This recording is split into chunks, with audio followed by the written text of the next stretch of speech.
I would like to get started with today's webinar on the topic of comparing the upcoming European Union CS3D with the German Supply Chain Due Diligence Act. With me today, I have Sebastian Rünz, salary partner from Taylor Wessing. Actually, my partner in crime for many webinars on the German Supply Chain Act previously. And since the European Union CS3D is now picking up steam and is entering the final phase of negotiations, we today want to kick off a webinar series on the CS3D and what it means for companies. And we will start off by comparing it and highlighting the main differences versus the German Supply Chain Due Diligence Act. A few maybe logistical points before we get started. So the webinar will be recorded and we will share both the recording and the slides of today's webinar with all registered participants afterwards. You have the ability to ask questions in the Q&A section of the webinar. I will keep an eye on your questions during the webinar, and if it makes sense to bring it up during the presentation, I will. Otherwise, we will leave plenty of room at the end also to get to your questions. Now, we will conduct the webinar today in three main sections. First, we will start by highlighting a few main items of difference between the CS3D and the German Supply Chain Act based on the timeline, the scope of applications, and the due diligence obligations. Then we will dive deeper in the second point into the risk assessment and appropriate measures obligations. So what are differences in approach? How do we prioritize suppliers and measures? And we'll then at the end leave room for Q&A. And yeah, with that, I think we should get started because we have a jam-packed agenda for you today. And with that, I will hand it over to Sebastian to tell us a little bit about the timeline of the German Supply Chain Due Diligence Act and the CS3D. Perfect. Thanks a lot, Harald. So yeah, I just get started. What you can see is a timeline of the LkSG, the German Supply Chain Act, and the CS3D. And as you can see, we have a parallel development. So the German Supply Chain Act entered into force on the 1st of January 2023 for companies with 3,000 or more employees, and will enter into force for companies with 1,000 or more employees on 1st of January 2024. The first reports need to be published by the end of May 2024 for the companies with 3,000 or more employees. So that's basically what is happening right now, what happened, what will happen with respect to the German Supply Chain Act. And as you can see, time-wise, we had a parallel development of the CS3D, the first draft issued by the EU Commission in February 2022. Now we have other standpoints of the EU Council and the EU Parliament issued by the end of last year and this June. So right now we have three for the most part similar, but when you look at the details, different drafts of the CS3D of the three EU institutions. And now trilogue negotiations already started and are expected to end by the end of this year, so that we may have a final directive in the first quarter of 2024. This, of course, is just an estimate. We don't know what happens. It might be different and take more time.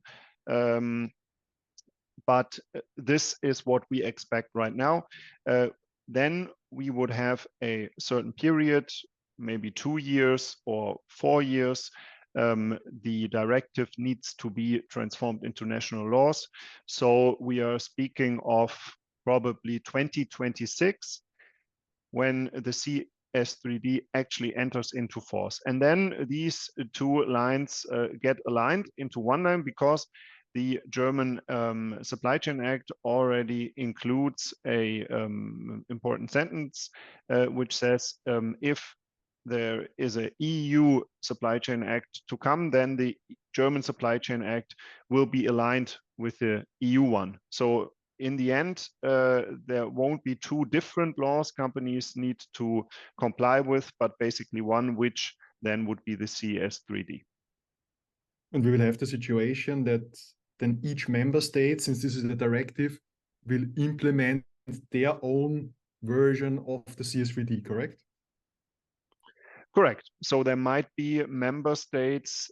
So the member states are basically bound by what the EU decides. They cannot go below the provisions, but they could include even stricter provisions. For example, when you look at sanctions. One more note. So we will share a few, let's say, facts and figures around scope of application during this webinar. Those will all be based on the latest version of the CS3D, which is the EU Parliament resolution from June of this year. And maybe one last word. So based on information that we have, we think it's likely that the final directive will be passed before the first quarter, during the first quarter of next year, because we have the parliament elections coming up also next year, and there's a strong push to resolve this legislatively before the elections next year. So this is what we currently hear, but this is of course speculative at this point. But let's take a deeper look into the actual scope of applications of the two laws and proposals. Right. So what you can see is that the CS3D has a broader scope. Right now, under the German Supply Chain Act, as we said before, it just applies to companies with more than 3,000, and then in a second phase, more than 1,000 employees, which totals to approximately 4,000 companies in Germany falling under the German Supply Chain Act. When you look at the EU figures, then you can see in all the different drafts issued so far that in the end, the act shall apply to companies with more than 250 employees and a certain and that reach a certain revenue threshold. In the EU Parliament draft, 40 million of turnover per year. And the numbers, therefore, are much higher. In the EU, it is estimated that 50,000 companies fall under the CS3D, and only when you look only at Germany, then it would be 15,000 compared to right now 4,000 under the German Supply Chain Act. The CS3D would also apply in different phases. Right now, in the last draft, we can see 3 phases. So the first step would be it applies to companies with more than 1,000 employees, then more than 500 employees, then more than 250 employees. And not only, it doesn't only apply to companies with employees in the EU, but also to companies that are not incorporated in the EU, but active in the EU, meaning that they reach a certain turnover within the EU by selling products or services in the EU of more than 150 million, meaning you would have an application irrespective of employees within the EU to a certain extent at least. Both laws offer the possibility that the parent company may perform some of the due diligence obligations. So in Germany, it is rather complicated. I don't want to go into details, but the parent company, if it has decisive influence on the subsidiaries, may perform all the due diligence obligations of the subsidiaries, and then you basically have one parent company that's responsible to comply with the German Supply Chain Act in the entire group. And also under the CS3D, you have this option that if certain requirements are fulfilled, then the parent company basically fulfills the due diligence obligations. And we brought two different scenarios, right? Perfect. So two different scenarios.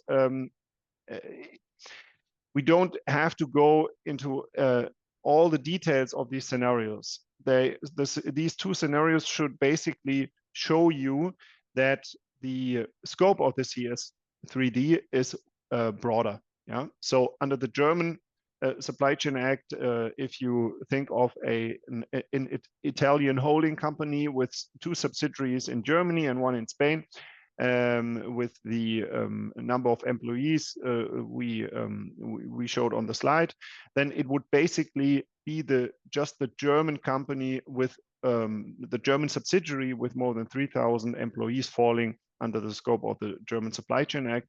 When you look at the CS3D on the right side, then you would have all the subsidiaries that all reach the threshold of more than 250 employees. So at a certain point in time, they all fall under the CS3D. And it might happen that you have the holding that is basically responsible for the subsidiaries and in the end fulfills the obligations for all the subsidiaries in Germany and Spain. But the details, they are not 100% clear yet. So, for example, where to file the report. If you have a parent company located in the EU that's responsible for its subsidiaries, then would it be only the parent company filing the report in its own country, or would it be different reports that need to be issued? So there are articles in the draft of the CS3D indicating that the authorities in the EU need to coordinate in those cases, as we know it from the GDPR.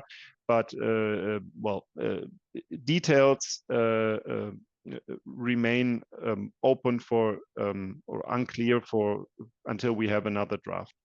And then the second scenario shows an American holding company with the German subsidiary, and it basically wouldn't fall under the German Supply Chain Act in this situation, because we don't have enough employees in Germany, and that's the only thing that matters under the German Supply Chain Act.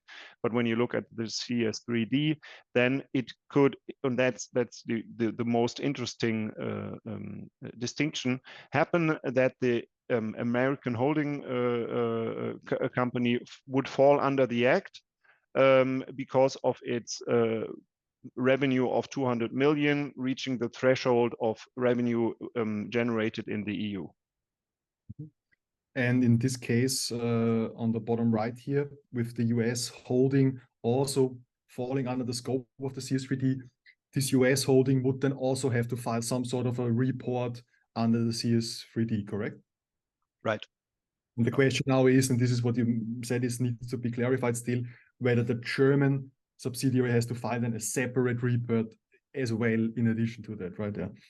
Correct. Mm-hmm. Yeah. And there's a few questions, Sebastian, around attribution of employees and aggregation of employees. Can you maybe quickly touch on that, how that works in the German case and the CS3D case? Well, in the German case, it's pretty clear. In case of the CS3D, it's not 100% clear yet on how to count together the employees. Under the German Supply Chain Act, you would count together the employees when you look at the parent company. So you would need to count together all the employees of the subsidiaries and the employees of the parent company itself, all together to define the number of employees of the parent company. Yeah. Mm-hmm. There is one more question which I can quickly touch upon. So in the commission draft of the CS3D, there were actually certain risk industries and sectors listed where the scope was reduced to the 250 employees, only applied to those risk sectors. These were sectors like textiles and others. In the Parliament draft, which is the one we are basing this webinar on, this is actually gone. So it's 250 employees in general. But of course, these, let's say, thresholds for scope of application are precisely subject of negotiation right now, and this may as well change again until the final draft. So I take this, let's say, with a grain of salt, what we are presenting here. This is the latest version that we have. Yeah. Right. Okay, so let's go into the sanctions and penalties under both LkSG and CS3D. So what we have in under the German Supply Chain Act is penalties of up to 2% of the annual group turnover. When you compare it to the CS3D, the maximum penalties are at least 5% of annual turnover. So we have a slight difference in that regard, but these are the maximum penalties. So there might be different steps of penalties as we have them in the German Supply Chain Act of starting from 100,000 to 8 million, depending on the severity of the violation. And we expect this to be to look very similar under the CS3. One major difference is the civil liability. Under the German Supply Chain Act, we don't have any civil liability included in the act. So the act itself doesn't offer any provision on civil liability. Under the CS3D, this is different. So this means that affected persons may sue the company under the CS3D for damages if the company falling under the CS3D is responsible for a certain violation that affects the plaintiff. But even if we have the civil liability, when you look at the media, this is often presented in a very strange way and basically implies that now all companies falling under the CS3D are subject to damage claims in the millions. But even in that case, even if we have, and this remains a civil liability, then in the end you would still need to have some contribution, some causality between the action of the company and the damages in the end. Yeah. So if these damages result from a third party located in a different country and the German or the EU company basically did everything that was expected under the CS3D, in particular complied with all the due diligence obligations, then it still remains unlikely that a damage claim will in the end succeed. But we have this option included in the CS3D that affected persons may sue for damages, and then you would need to go into the details and see is there any causality, any contribution between the action of the company falling under the act and the damages resulting in the end. Another sanction under the German Supply Chain Act is that you may be excluded from public tenders up to 3 years. We have the same sanction under the CS3D. And apart from that, we have also trade bans for the products that are connected with human rights violations under the CS3D. And we have potential, and that's important, potential criminal sanctions and member states' discretion. So it's the member states who may decide on further sanctions, such as criminal sanctions, but it's not included in the draft of the CS3D as a standard sanction. Can you quickly touch on the explanation about the at least 5%? As far as I understand it, it's member states have the discretion to go above it in their implementation. Yes, correct. That's the way. Yeah, that's how to understand it. Yeah. And there was another question. Is there the possibility for civil society NGOs to trigger investigations under the LkSG or the CS3D? How is that possible, or is it possible? Well, it is possible under the German Supply Chain Act as well. Yeah, so an NGO under certain circumstances may sue for an affected person, but under the CS3D, these rights are more extensive. So one example would be that stakeholders involved have certain rights to get information from companies, for example. So this stakeholder consultation, including stakeholders in the whole process, is much more extensive. And of course, also under the CS3D, an NGO, for example, could basically sue for an affected person, and basically help the affected person to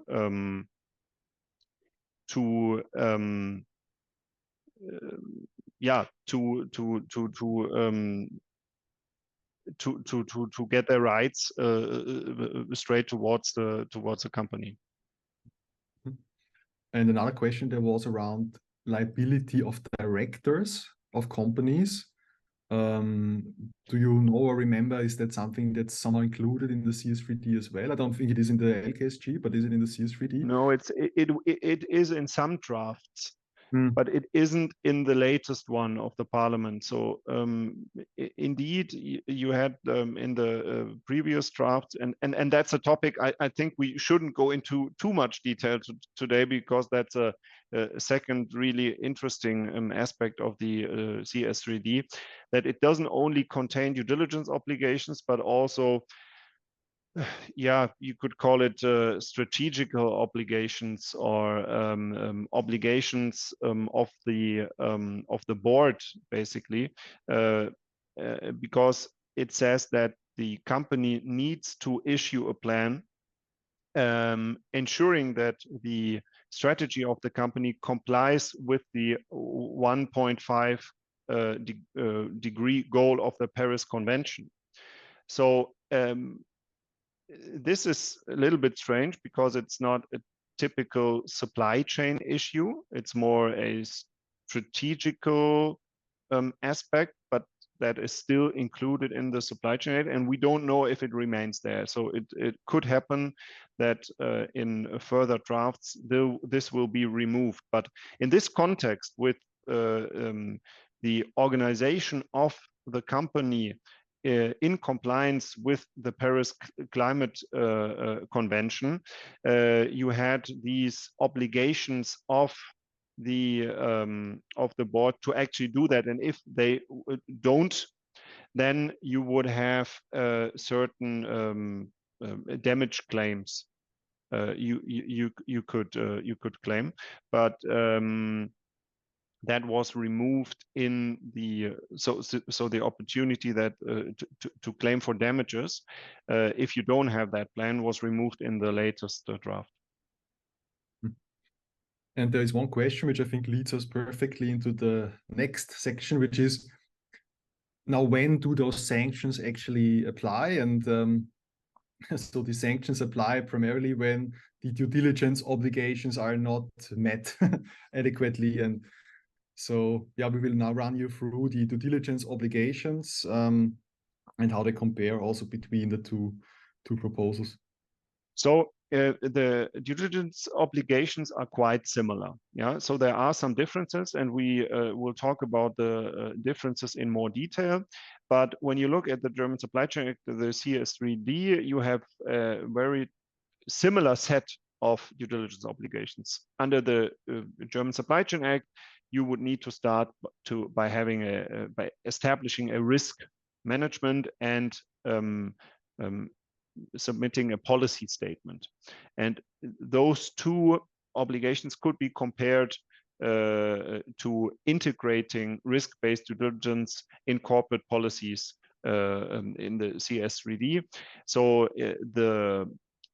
this due diligence obligation under the CS3D is maybe a little bit more detailed. So the policies need to be more detailed than the policy statement under the German Supply Chain Act. But in the end, you can compare those two very well, and they are really similar. Then when we proceed, the next one would be to carry out risk analysis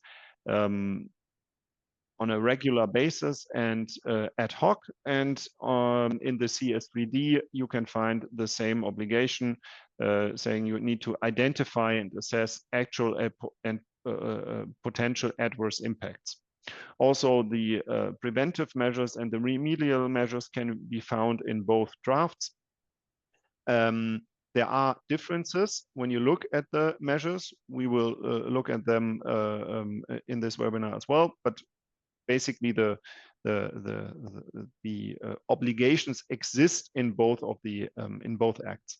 You need to have a grievance mechanism, a complaints procedure that is very similar under the German Supply Chain Act and the CS3D.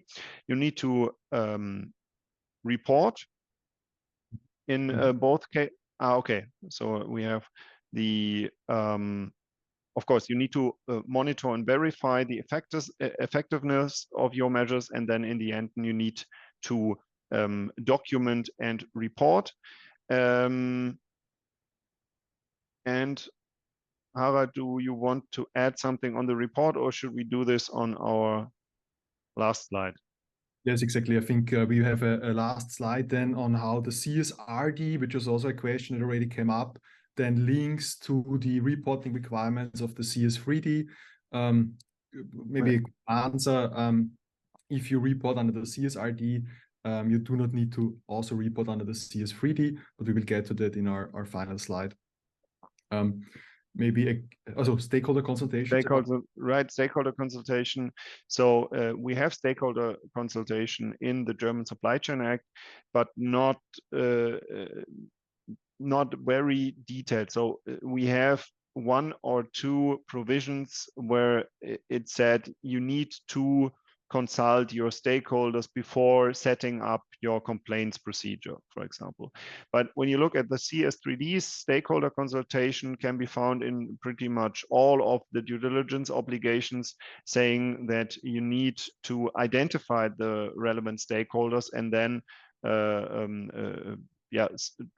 talk to them on effective and adequate measures. And maybe to also visualize this in a more graphical format, let's say the foundations of both legislations are both the United Nations guiding principles on business and human rights, but also the OECD guidelines for multinational enterprises. And both of them outline this due diligence process around human rights, and now both laws also extend this to environmental topics. And they are following this similar due diligence process with having first the risk analysis, or under the CS3D, the identification and assessment of adverse impacts, then the implementation of appropriate measures. And we will get into that now in the next part of the webinar. What is an appropriate measure and how is that determined? And then to report and to monitor the effectiveness at the end of the day. Maybe one last word on that is that, let's say when you read the European Union legislative draft, the terminology that is used and also the principles that are used seem to be more closely aligned with the frameworks of the UNGPs and the OECD guidelines for multinational enterprises. For instance, the terminology around adverse impacts, potential adverse impacts, actual adverse impacts, these are all terms. Also, the cause, contribute, directly linked, which we'll get to later, to prioritize measures.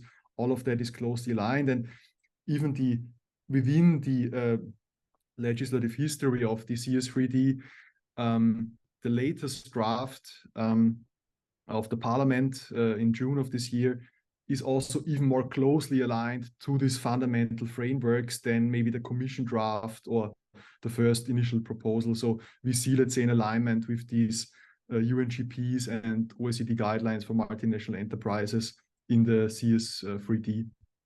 And with that in mind, we now move into the next part of our webinar, which is a bit of a deep dive on, let's say, the two typically most complex and resource-intensive due diligence obligations, which is the risk assessment and then the implementation and prioritization of appropriate measures. And we first want to look at risk assessment and how these due diligence obligations differ between the CS3D and the LkSG, and then look at the appropriate measures. And with that, I hand it back to Sebastian to give us first a few pointers on how the risk assessment approach and scope differs between the two versions. Right. So when you look at the German Supply Chain Act, you would need to include your first tier suppliers into your risk assessment and your own business area. Your tier N suppliers, meaning your indirect suppliers, would only need to be included in your risk assessment if you had substantiated knowledge. This expression, substantiated or substantial knowledge, is very complex and unclear. And literature is talking a lot about the problems that are connected with substantiated knowledge. So far, a lot of companies are of the opinion that they do not have substantiated knowledge because they don't have any documentation of human rights violations or potential human rights violations at their indirect suppliers.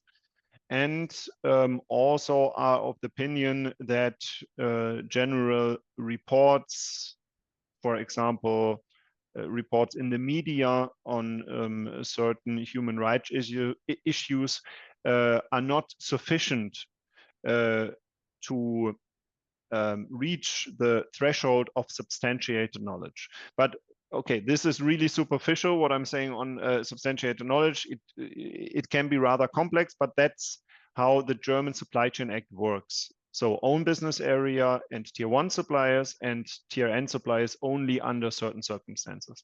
The CS3D has a different approach. So the CS3D basically says you have to look at your own business area and tier 1 suppliers, but also at your indirect suppliers in general. Maybe we can go on the perfect next slide. So when we look at the supply chain, on the top you can see the German Supply Chain Act, on the bottom the CS3D in the version of the Parliament, which speaks of business relationships. So when you look at the German Supply Chain Act on the top, you have the company marked yellow that needs to look at its own business operations and its direct suppliers and downstream. So the parentheses you can see do not apply to the whole downstream value chain because downstream is only included in your risk analysis if it consists of direct suppliers, meaning suppliers you need to transport your products to your customer. Or, for example, a supplier of storage space. So it depends on how you want to illustrate it. You could basically say, okay, those are also direct suppliers. So the downstream basically should just illustrate that it's direct suppliers that are necessary to provide your product downstream to the end, to the final customer. And indirect suppliers, as we said before, only in case of substantiated knowledge. So the CS3D on the downstream side is very similar. So the CS3D says, okay, you need to look at your downstream side if it is if it refers to sale, distribution, storage, transport, but not the end customer. So also under the CS3D, you do not need to look at individual consumers, but only at companies, suppliers you are basically using on the, or working together with on the downstream side. The major difference, and that's really the most important thing to remember, is the indirect supplier side, because also the indirect supplier side in the upstream value chain is included in the CS3D. What does it mean? What does it mean that it's included? Because very often you can read in the media, okay, the scope of the CS3D is much more extensive. Yeah, and it is true that it's broader than the German Supply Chain Act, but it's a little bit different on what you need to look at and how you need to proceed within the risk analysis. And maybe we can go on the next slide. Okay, maybe the next one. So this is basically saying you need to conduct the risk analysis annually and ad hoc under the German Supply Chain Act, and it's very similar under the CS3D. You need to continuously conduct a risk assessment at least every 12 months. And the types of risks that are covered? Okay, so maybe we can... Should we jump ahead to the approaches? Yeah, we should jump ahead, yeah. Okay, yeah. And then we'll get back to this. Yeah, so this is because I was talking about the on how to conduct the risk assessment. So as I said, it's a little bit different and not only much more extensive under the CS3D, but different. You could say that under the German Supply Chain Act, we have a supplier-driven approach, and under the CS3D, we have an impact-driven approach. What does it mean? So under the German Supply Chain Act, what companies are doing right now is they look at all their tier 1 suppliers, you know, and conduct a risk analysis to see if there are risks at the tier 1 supplier level. With respect to the indirect suppliers, they include indirect suppliers only in case of substantiated knowledge. And as I said before, this is a really small number of indirect suppliers that are included in the risk assessment, because most companies are of the opinion that they don't have substantial knowledge. And in the end, it's basically it's the tier 1 suppliers that are looked at, and meaning all of the tier 1 suppliers. So if you have 10,000 tier 1 suppliers, you look at all your tier 1 suppliers and verify, do we have risks with respect to the country the supplier is located in, or the sector the supplier is operating in. When you look at the CS3D, you have an impact-driven approach, meaning you need to start looking at potential or actual adverse impacts of your company. So this is basically one step ahead of looking at all your suppliers, because if you come to the conclusion that you don't have adverse impacts, that they are unlikely or not severe, then you do not need to perform any in-depth risk assessment of those suppliers. So this could lead to the result that in the end, you do not look at all your tier 1 suppliers, because there are tier 1 suppliers where you basically came to the conclusion, well, we don't have any adverse impact and there are no potential impacts. So you can imagine this under the German Supply Chain Act as a huge table of all your suppliers, and you go through all those suppliers. And when you look at the CS3D, you would start thinking of problematic countries you are operating in, problematic raw materials or products you have in your portfolio, on different tiers, where so you would need to localize where the actual problem is. Is it at the tier 1 level, tier 2, tier 3? And then in the end, you have certain fields of adverse impacts. For example, you come to the conclusion that product A on the tier 3 level in a certain country is a problem, or a certain raw material sourced from a certain country is a problem for certain human rights, maybe not even for all, but for certain human rights. And then if you have qualified and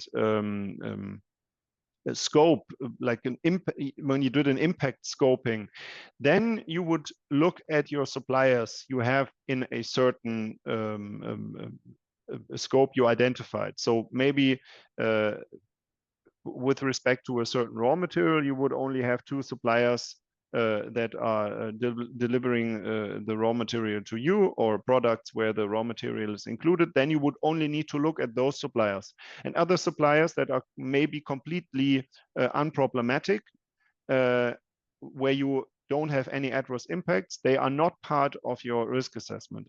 Meaning, in the end, there might be fewer tier 1 suppliers you need to look at, but more tier N suppliers might become relevant, because in the end, it is quite often the case that the problems are in the deeper supply chain, and that you might have adverse impacts in the deeper supply chain. So the number of tier N suppliers you need to look at might be higher.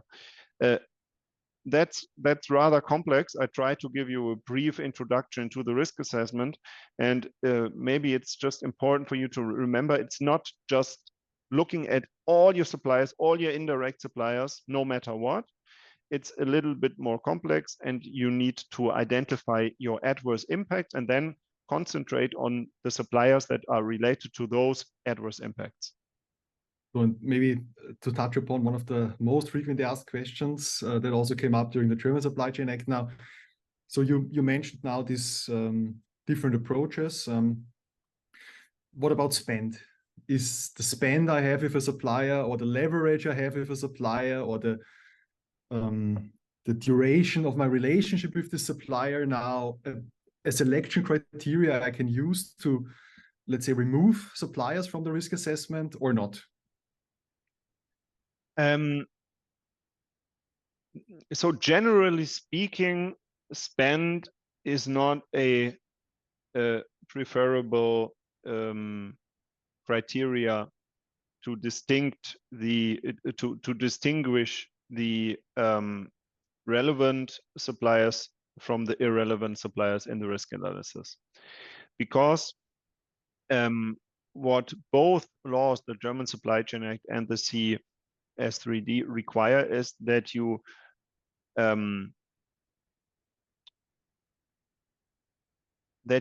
look at potential risks in your supply chain for potentially affected persons, and not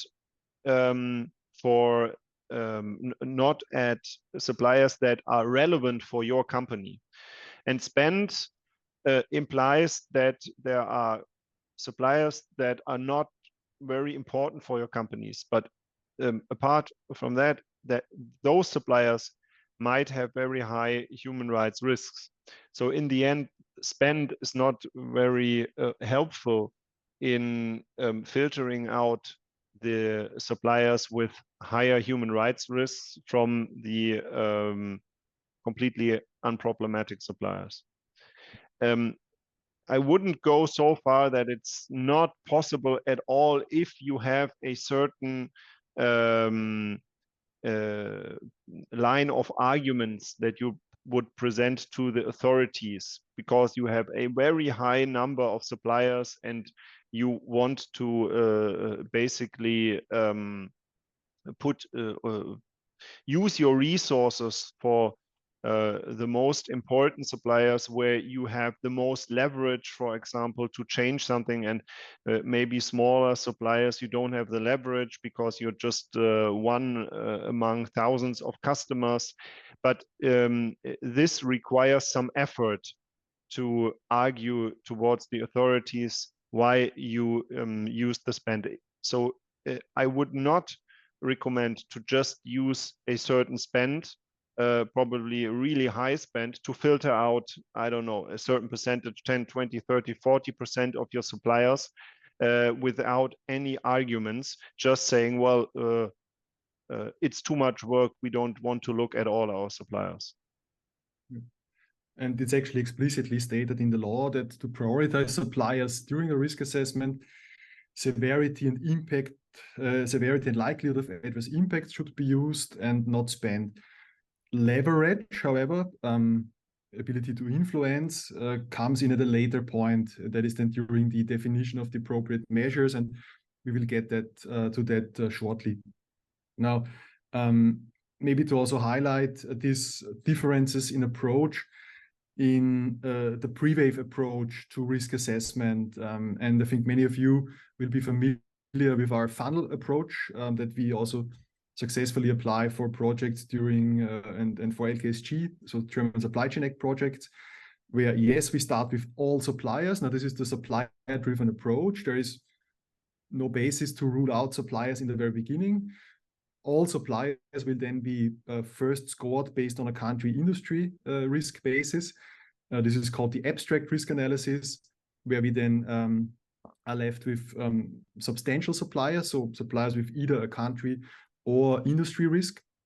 And those will then move in the concrete risk analysis, where we then look at also media risk assessment, so maturity of the supplier with regard to certifications, to then identify the risk suppliers, which are then moved into the appropriate measures. And if we now contrast this to the CS3D approach, again, here we have this difference in approach between the supplier-driven approach and the impact-driven approach, where this first step of the risk assessment no longer includes the necessity to upload all of your suppliers into the system and to analyze all of your suppliers, but rather to first have a scoping exercise. And this is actually how this is also specifically named in both the OECD guidelines, but also the UNGPs, is you identify first general areas of risk. So where adverse impacts likely and severe, both on the first tier level, but also on the N tier level. And this then gives you the ability to rule out entire sourcing categories, potentially entire sectors, where risks are simply very unlikely and not severe. So this could be, for instance, services, industries, legal services, and others, where it's clear that neither on the first tier nor on the N tier there is a severe risk or a likelihood for severe risks. So we first scope, and this is something we will provide out of the Prewave system. And actually, maybe a quick teaser, we will introduce this methodology and do a deep dive on precisely this methodology and how do we scope and what guidelines can we give there in an upcoming webinar on the 10th of October. So more or less a month from today, we want to do a deep dive on precisely this different approach on risk assessment and appropriate measures. Now, one last thing we wanted to quickly touch upon is the risks that are covered. So let's say the European Union CS3D also covers a lot more human rights risks and conventions, as well as environmental risks and conventions. Maybe to highlight a few here. So there is a strong overlap around, let's say, core basic human rights, child labor, forced labor, but also coming from the ILO labor rights, freedom to associate among workers, discrimination at the workplace, adequate wages. But the CS3D adds a few risk factors, such as right to life, right to privacy, human trafficking, right to self-determination of indigenous communities. So these are a few things that are added on the human rights scope. And actually much more substantial differences exist on the scope of environmental risks, where under the German LkSG, there were more or less three environmental conventions on mercury, waste disposal, and persistent pollutants. And the CS3D adds a significant catalog of more risk factors. Let's say also very important to mention around climate change, but also things like biodiversity, even ozone layer depletion and greenhouse gas emission targets, and various other also conventions. Deforestation are now explicitly mentioned also as protected rights and risk factors. Now, with an eye on the time, let's move into the, let's say, last and also second important part of this webinar, which is now we have seen a difference in the risk assessment approach, but there's also a significant difference in how we prioritize and choose appropriate measures. And with that, I hand it back to you, Sebastian. Yeah, I try to speak faster. So under the German Supply Chain Act, we have this appropriateness criteria mentioned in the act itself, which is the severity and likelihood of a violation, the degree of influence of the company, the causal contribution of a company, and the type and scope of business activity. And before choosing an adequate preventive or remediate measures, you need to look at those appropriateness criteria and decide, okay, which criteria is adequate for the respective case. And of course, this depends on the severity of the violation and the risk categories, and the higher the risks, the more extensive the measures, and if you have low risks, then of course your measures wouldn't be so extensive. Under the CS3D, the criteria looks a little bit different. So we have the distinction between cause contributes and directly linked, which can be found also in the UNGP and in the OECD guidelines before.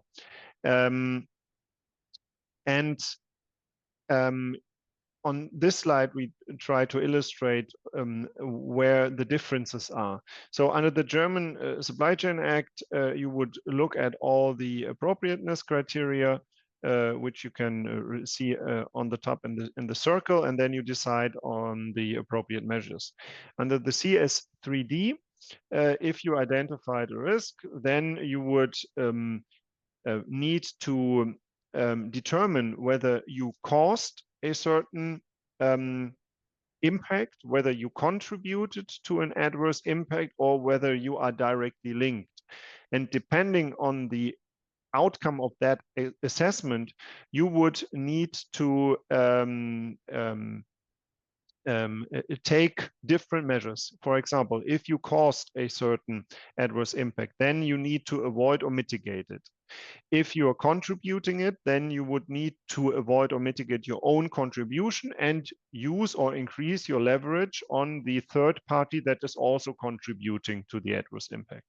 And if you're only directly linked, meaning that you didn't cause or contribute anything, then you only need to use and increase your leverage.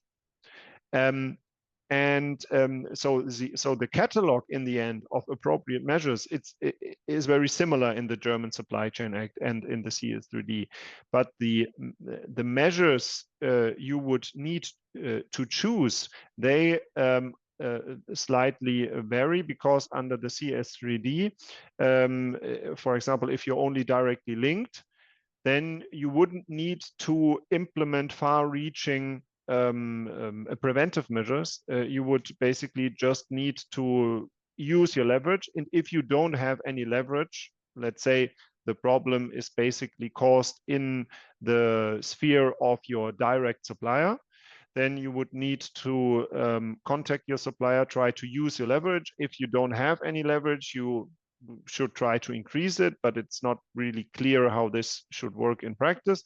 But then in the end, you could say, well, I'm only directly linked.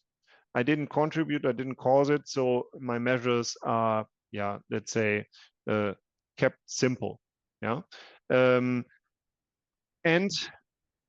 of course, the questions arise, what does cause and contribute and directly linked actually mean? We will go into detail on that in our next webinar as well, because it's rather complicated and frankly speaking, a lot of details are not 100% clear yet. We expect handouts of the EU Commission on those three on this wording in the future when we have a final directive. But in the end, what you would need to do is you would need to start by looking at a cause and identify whether you caused something, an adverse impact, only by yourself, or whether there is any third party involved that is also contributing, also causing the problem. If you come to the conclusion, well, I'm not the only one, there is a third party, then cause, it's basically you can tick the box and say, okay, we didn't cause it. We might have contributed. And when you look at contribute, it's getting more complicated. There might be certain criteria for you to decide whether you contributed to a certain problem. For example, because you knew about the problem before, because you didn't do enough to mitigate it, and so on. And then in the end, you would come to a conclusion, well, we contributed or not. And then if you say, okay, we also didn't contribute, then you would look at directly linked, and that's the most problematic one, because directly linked could be pretty much everything. And it is very, the cases are very rare where you could come to the conclusion, well, we are not even directly linked. Yeah? But that just as some indications on how to decide on your on the nature of your contribution, and on the systematic of the CS3D with respect to choosing the appropriate measures based on the nature of contribution. In the next webinar, on the 10th of October, we want to present to you a few concrete examples. What is cause, contribute, directly linked, and also a decision tree on how you can actually arrive at your nature of contribution towards a risk. So stay tuned for the next webinar for a bit more concrete guidance, not yet from the EU, but at least from Sebastian and myself on this topic. Maybe Sebastian, you can give us a quick overview on the types of measures, and maybe highlighting a few key differences between the German and the So when you look at the preventive and remedial measures, you can find a lot of similarities between the German Supply Chain Act and the CS3D. For you to remember, the most important difference maybe is that the measures under the German Supply Chain Act are a little bit more supplier focused. So you should choose your supplier carefully. You should perform audits at your suppliers. You should require certain certificates and so on.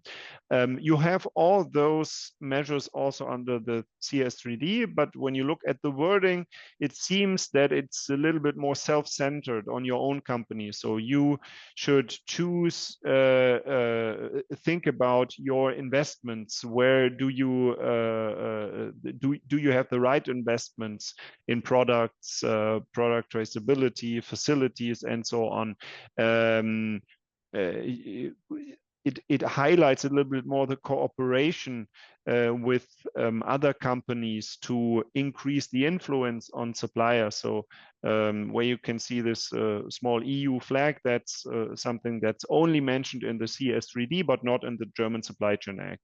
Apart from that, all the other preventive and remedial measures are mentioned in both acts, and you have you could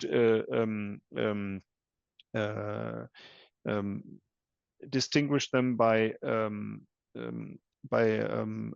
measures you need to take in your own business area and measures with respect to suppliers. But it's basically the catalog of quite familiar catalog that can be found in both laws. Now, one of these measures is the necessity and requirement to train your own workforce, and particularly workforce in relevant departments such as procurement or compliance, on the requirements of the laws. And actually, Sebastian and myself, Taylor Wessing and Prewave, actually worked together to develop such an e-learning that is now finalized and currently available in German language, but will also be translated to English language.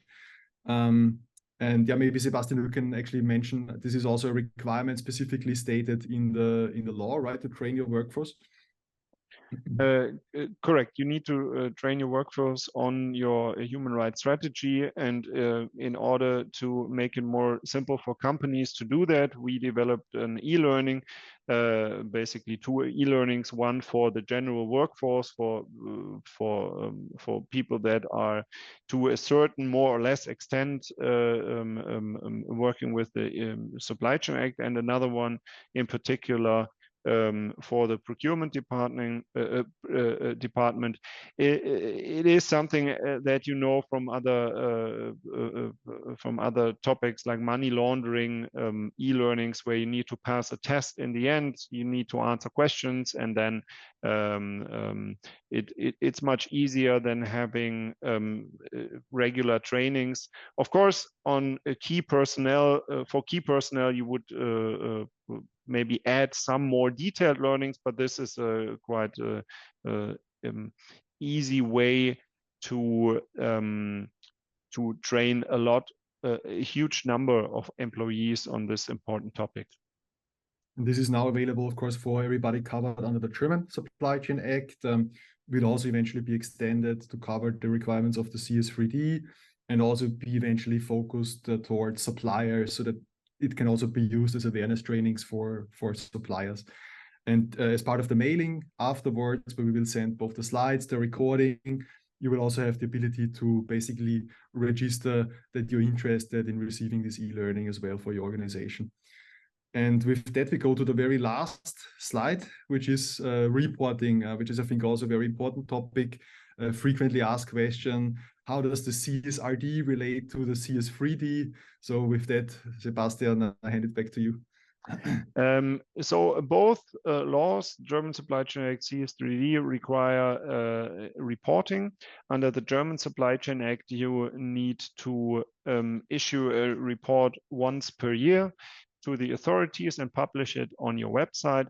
And we have a certain online questionnaire that has been published by the relevant authority, where you can see all the questions that are asked in the report. It has been changed a bit. In the beginning, there have been more than 400 questions. We need to see what remains in the end, but it basically goes through all the due diligence obligations and require companies to explain their approach with respect to the risk analysis, to the identified risks, to the measures taken regarding those risks, regarding the complaints procedure, basically everything that is required by the law.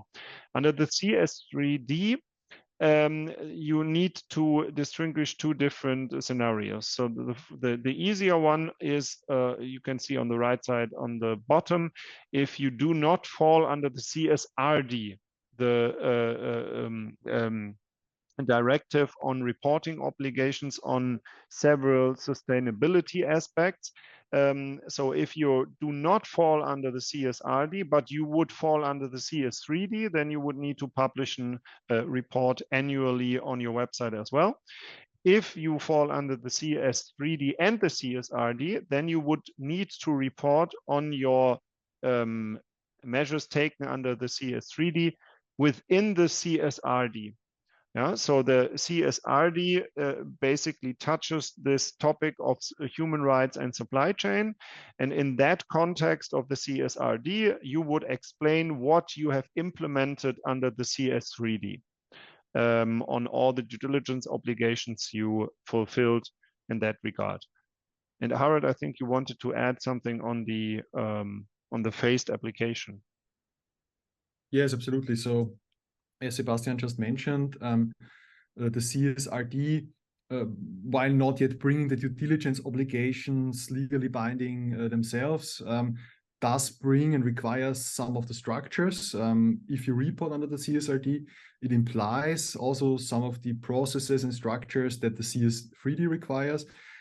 And the CSRD starts already with 1st of January 2024. For all those companies that are currently already required to report under the existing CSR directive. And with 1st of January 2025, for large enterprises that are not currently reporting under the CSR directive. And then 2026, the thresholds are again lowered all the way until 2028, when even non-European headquartered companies need to report under the CSRD under some circumstances. And maybe then the last point, and then for those companies that are not reporting under the CSRD, either not yet, or they just simply don't fall under the thresholds of the CSRD, they would still need to then publish their own annual statement on their website under the CS3D. Yeah, so, but let's say for the vast majority of companies, the CSRD will be the reporting for the CS3D, and it will therefore be harmonized. And let's say since the CSRD applies already earlier than the CS3D, it might actually be the kickoff for many companies to start implementing those due diligence obligations already internally. Yeah, Sebastian, do you have any last sentence or input you want to add? Yeah, maybe just to summarize. So so you shouldn't be there's no need to be scared of the CS3D. In the end, it seems that the CS3D is a little bit more targeted, a little bit more risk-based, even more than the German Act. And it doesn't require you to know about all your indirect suppliers, because that's sometimes mentioned in the media that you need to know all your indirect suppliers.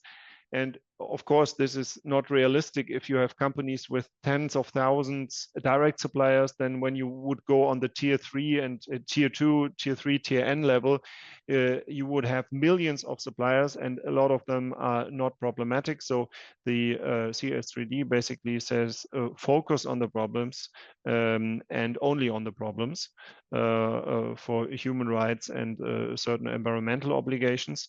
So you should have this in mind. As I said, no need to be scared. And this question sometimes comes up as well, if you want to do something right now that is that also helps you under the CS3D, for example, you only fall under the scope of the German Supply Chain Act, but you already have in mind the CS3D, then you could think about your really high risk supply chains and maybe think about looking at the indirect supplier level of those supply chain, because that will be something that becomes necessary under the CS3D.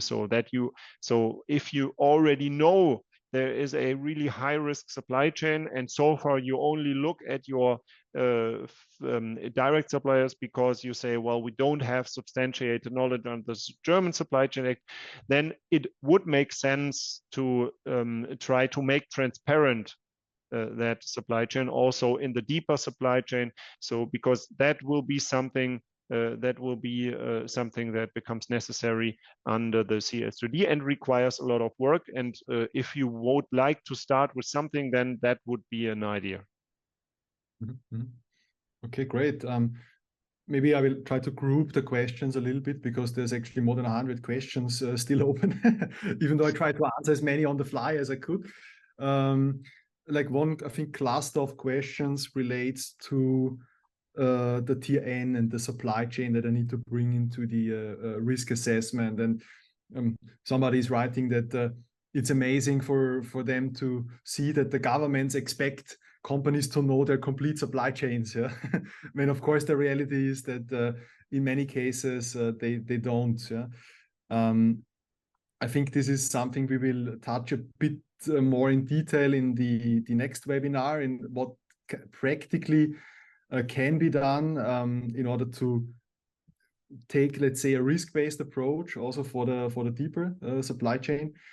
I think to also first, maybe on my side, to second Sebastian's statement here at the end, is that while the CS3D brings new scopes and broadens the scope in various areas, it also brings, let's say, the opportunity to have a more targeted approach on actually risky suppliers and supply chains.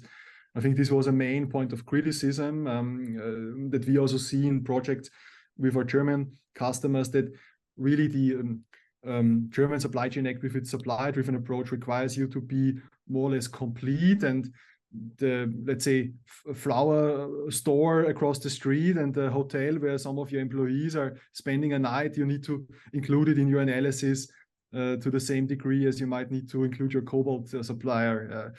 And I think the CS3D gives here some ability to scope. And this is also the way to take maybe some of the complexity out of that. Yeah? And the scoping on the first tier, but also especially the scoping on the nth tier, so that the deeper supply chain. And we will actually support, as Prewave, we will actually support in a software-driven way. I'm not sure if you want to add something to that, Sebastian. Well, maybe just that, of course, there, because this comment on you were just mentioning that you should know your supply chain. Of course, in an ideal world, that would be the case, right? If you have a risky supply chain, then you know all the different companies within that supply chain. But the reality is that it is sometimes impossible to know the supply chain, even if you try to make it transparent, because you ask your suppliers, who are your suppliers, and maybe your supplier doesn't tell you. Maybe you work together in an initiative or with other companies, but still in the end you don't come until the origins, and there are certain boundaries where you are stuck and you cannot pass them. But at least when we look at the German Supply Chain Act, the legislator knows about that, and in that cases, our assumption is that the legislator basically just look at the efforts a certain company took, and if the efforts are enough, then the company won't be fined. But I mean, there is a difference between, well, we tried, but we were not able to come to a satisfying result, compared to we didn't even try. And I think that's also something the authorities know about, at least when you look at the handouts and what the BAFA, the authority in Germany, issued so far. And we expect that to happen on the EU level as well.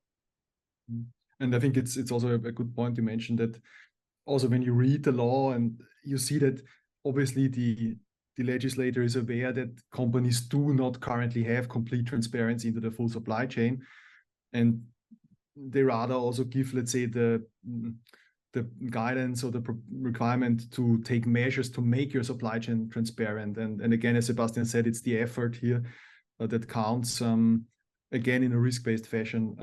And I think that certainly makes sense. One other cluster of questions I see is around this transition from LkSG to CS3D. Yeah, and maybe you can give a bit more, let's say, a practical outlook. So how will this happen in practice? Let's say we are now in, maybe phrased differently, since Germany was the first country, maybe after France, to provide a broad-based human rights due diligence legislation. Could it be that the German legislator transposes the CS3D earlier than 2026? And what happens then? But still, what happens then in practice? Do policy statements need to be rewritten, reports to be reissued? What needs to happen in practice for companies? So, well, we would recommend that as long as the CS3D doesn't contradict certain measures already taken under the German Supply Chain Act, you would basically leave them as they are. So, for example, the CS3D doesn't mention a supervisory function within the company, like a human rights officer. It's not explicitly mentioned in there, but if you already implemented a human rights officer under the German Supply Chain Act, there is no need to change the whole structure. There might be some clauses that need to be changed. For example, the EU, so in the CS3D, in the draft, it's written there that the EU Commission will issue model clauses on how, for example, on how to work together with suppliers in the supply chain. If they look different than what you have used so far, then of course there would be a need to change that. But from our perspective, those changes are just minor changes, and you would need to, so you could still you could still walk in the same direction. Don't have to go into a different direction, but maybe you just have to run faster than before, because there are some more obligations you need to fulfill, but not a completely different one. And all what you have done so far is not worth anything, because now you have to do it completely different. We don't expect the German legislator to transform the directive faster than required. Of course, we don't know yet on the exact timeline, but in the end, what would happen would be that the German Supply Chain Act would be adjusted according to the EU regulations, and then we would only have one German act that includes the regulations of the CS3D and changes the German Supply Chain Act to the extent necessary. So in the end, we would just have one law, one supply chain law relevant in Germany. So what you're saying is, based on your recommendation, companies can potentially start earlier with aligning themselves with some of the requirements of the CS3D if they don't contradict the German LkSG. For instance, companies could already start looking at some of their deeper supply chains in a risk-based fashion. Yeah. That would certainly not contradict the LkSG, right? So exactly what we recommend right now at this point in time, where we don't have a final directive yet, is to, when you fall under the German Supply Chain Act, you basically comply with the provisions of the German Supply Chain Act. You may look to the EU level and have this in mind, but start complying with the German provisions. What you could do on top is to deal with your deeper supply chain, yeah, to make it more transparent, so that you have less work in the end when the EU directive enters into force. But what we do not recommend is to already comply with the EU provisions, because they are not final yet. And in the end, we are not 100% sure whether everything stays as it is. It could, in the end, be there could be compromises. I mean, we expect more regulation to come, because that was the spirit for the last years, that we have more and more EU regulation, but you never know. Views might change, and in order to, let's say, improve the I don't know, to improve the views of the EU, or that it doesn't regulate everything in every detail. They might decide on having a law in the end that it's not that extensive, and then it's not a good idea to already comply with provisions that are not in place yet and not entered into force. Mm-hmm. All right, I think with an eye on the time, and I think we touched on many of the most frequently asked questions. Maybe just a word on the upcoming webinar on October 10th, also relating to many of the questions. Yes, we will send the registration link to that webinar in the follow-up mailing to today's webinar, which will likely come either today or early tomorrow morning, which will then also include both the recording and the slides for today's webinar. I want to thank everybody for participating today, and especially again Sebastian for the expertise and the support in preparation. Yeah, Sebastian, thank you very much. Thank you. All right, thanks a lot. Okay. And with that, I say thank you, and see you on October 10th. Goodbye. Bye bye.